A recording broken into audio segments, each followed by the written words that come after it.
Welcome back to Matter of Fact from Sacramento, California.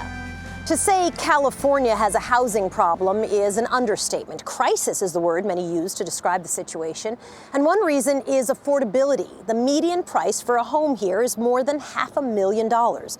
And rental rates for 1- and 2-bedroom apartments in San Francisco, Oakland, and San Jose are among the highest in the nation, averaging between $2,600 and $4,500 a month for a 2-bedroom. The state's also dealing with a homeless crisis. Our special contributor Joey Chen talked to people who are struggling to get by in the Bay Area on a 6-figure salary. In California's latest gold rush, it's clear someone struck it rich. There's new construction everywhere. New multi-millionaires are snapping up every house that hits the market and making it just about impossible for old-timers like T-Bird and her human, Steve, to even afford a home. How do you live now? How do I live? Oh, just a sleeping place. And you store some food in here. I can make coffee here. It's no big deal. It's kind of like camping. Steve didn't want his face shown, but he's lived in his '85 Dodge van here for nearly 3 years.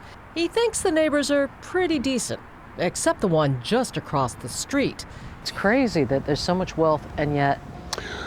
When there's that much wealth in one spot, the people that don't have any money are going to really get it. Because all the prices go up, we can't afford that. This isn't just a crisis of the down-on-their-luck unemployed. Steve, for one, writes technical manuals for a living. And in makeshift campsites that have cropped up all over Silicon Valley are more working people, families, even college students. This is at the crisis point. It's not even a crisis now, it's a catastrophe. It's a human catastrophe that we're seeing on our streets. Michael Lane is an affordable housing advocate in Silicon Valley. It's really the story over the past decade or so here in California after the Great Recession and we had the mortgage crisis. About 2012, 2013 here in California, we had an amazing economic rebound, but it was very unequal and we didn't catch up with housing, so we were developing 8 jobs for every 1 new housing unit.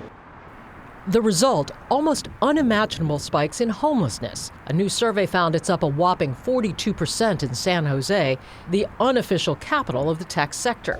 And throughout the Bay Area, even 6-figure earners find themselves priced out. What can you get? Well, not much. Forced out of their last rental, Raul and Victoria Perellas jumped at this place. An 1,100 square foot 2-bedroom for only $3,000 a month. With 7-month-old Jorge and 2 dogs at home, this was their only option. A real eye-opener, even to the city councilman. He and his wife even took in a roommate to make the rent at their last place. 3 incomes to rent a single-family home, that maybe is one of the better examples.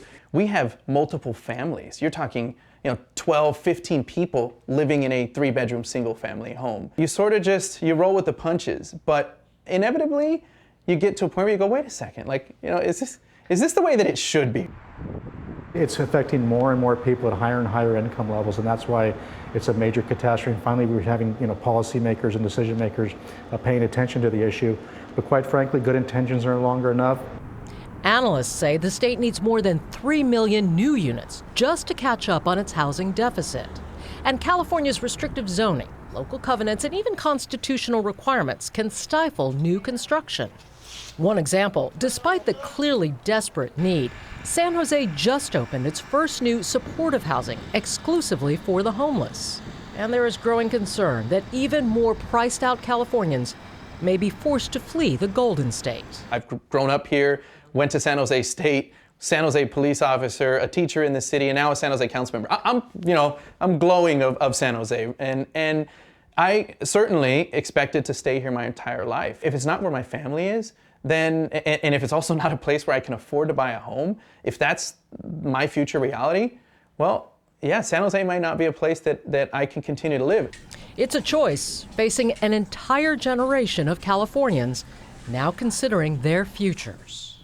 For Matter of Fact, I'm Joey Chen in San Jose.